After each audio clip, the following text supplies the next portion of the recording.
A cloud adapter is the bridging device that connects your security system to the Videoloft cloud. We've got the small units which support 8 or 16 cameras and recorder channels, or the larger Cloud Adapter Enterprise which supports up to 64 cameras.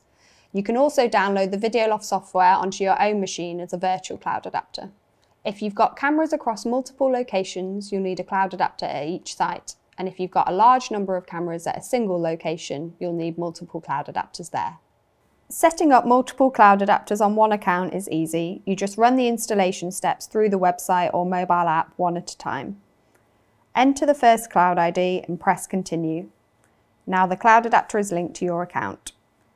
Continue to scan the network that the cloud adapter is on for cameras and recorders, and select the cameras you want to install.